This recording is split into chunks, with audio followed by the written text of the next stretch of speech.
Hello दोस्तों, आप सभी का स्वागत करती हूँ मैं अपने यूट्यूब चैनल में। और आप सभी कैसे हैं? आशा करती हूँ कि आप सभी बहुत अच्छे होंगे। और दोस्तों, मैं आप सभी को बताना चाहूँगी कि आज संत श्री रविदास जी की जयंती मनाई जा रही है, जिसके उपलक्ष्य में हमारे वार्ड में स्थित श्री गुरु नानक देव जी का जो गुरुद्वारा है, वहाँ पर कीर्तन का आयोजन किया गया है। और कीर्तन के बाद यहाँ पर श्री गुरु नानक देव जी की वाणी भी की जाएगी। तो चलिए आप लोग भी हमारे साथ संत श्री रविदास जी की जयंती में अपनी भागीदारी प्रदान करते हुए धर्म का लाभ कमाइए। तो चलिए चलते हैं और देखते हैं कि आज गुरुद्वारे में क्या आयोजन किए जा रहे हैं संत श्री रविदास जी की जयंती को लेकर। तो चलिए अब हम मिलते हैं आपके साथ गुरुद्वारे में। तो दोस्तों, मैं आप सभी को बताना चाहूँगी कि आप ये जो फ़ोटो देख रहे हैं, इसमें जो संत महात्मा खड़े हुए हैं, इन्हीं के द्वारा आज यहाँ पर आयोजन किया गया है संत श्री रविदास जी की जयंती के उपलक्ष्य में।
संसार संपत्ति, संसार की माया, संसार की दौलत, इस माया का प्रभाव है, मनुष्य को अहंकारी बना देती है। जिस प्रकार इसको इकट्ठा करने के लिए वह चिंता करता है, फिर जब इकट्ठा हो जाती है तो उसके बाद भी चिंता पीछा नहीं छोड़ती। फिर इस बात की चिंता हो जाती है कि ये माया कहीं लूट ना जाए, खर्च ना हो जाए। फिर इस माया को समाप्त होती है। एक सारी वाणी में इस संसार को बनाने वाले परमेश्वर को सर्वप्रथम सर्वोच्च में पूजा कहा गया है। उसके बाद दूसरा स्थान उस सर्वोच्च परमात्मा के गुणों को धारण करके जिन मनुष्य ने अपना जीवन व्यतीत किया, जो संत बन गए, भगत बन गए, अच्छे आचरण वाले, उच्चे आचरण वाले, अच्छे स्वभाव वाले जन बन गए, जिनको दुनिया संत भगत कहकर पुकारती है, ऐसे भक्तों के जीवन को दर्शाती समस्त वाणी है।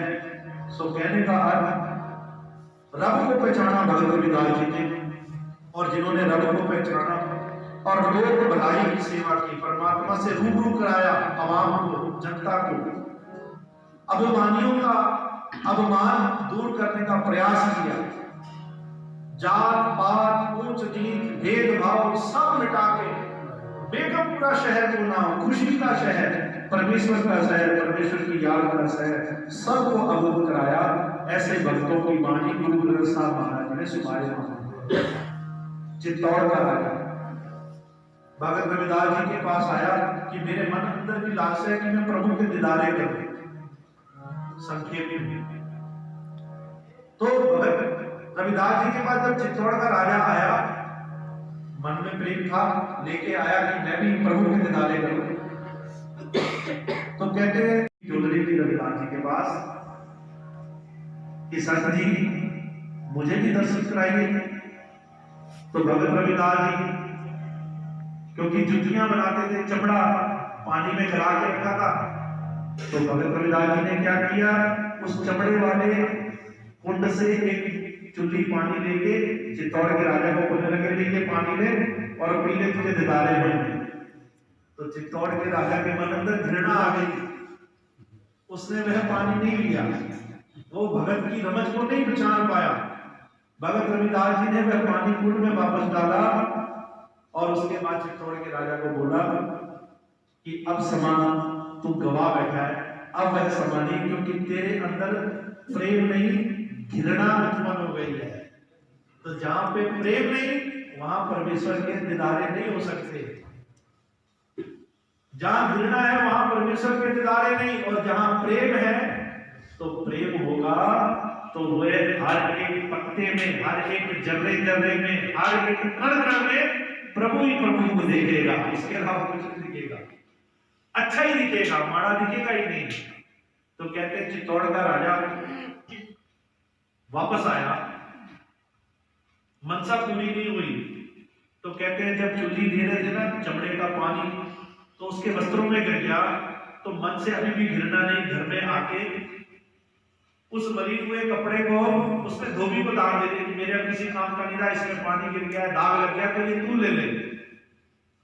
वह धोबी जब अपने घर में लेके गया तो सारी बात जिस धोबी को पता चली कि ऐसे ऐसे राजा भगत रविदास जी के पास गया, प्रभु दर्शन की लालसा की मांग की, तो भगत रविदास जी ने वह कुंड में से पानी देना चाहा पर राजे ने लिया नहीं, वस्त्रों में गिर गया, तो उस वस्त्रों को मेरे को दान दे दिया। तो जो धोबी की घरवाली थी, अब वो प्रभु प्रेम में लीन थी, उसको भी प्रभु प्रेम की लालसा थी।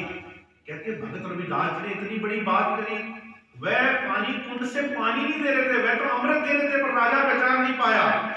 अगर उस 2 चुल्ली पानी को पी लेता राजा तो उसको प्रभु दीदारे हो जाते। तो कहते हैं उस धोबन ने क्या किया, कहते हैं उस राजा ने इस कपड़े को धोने के लिए दिया ना, तो उस धोबन ने पानी के कुंड में उस कुर्ते को डाला और उसकी बाजू से 2 घुट अपने मुख से उस कपड़े को चूस लिया। सच जानना वही घड़ी थी जब उसको ब्रह्म ज्ञानता की प्राप्त हो गई।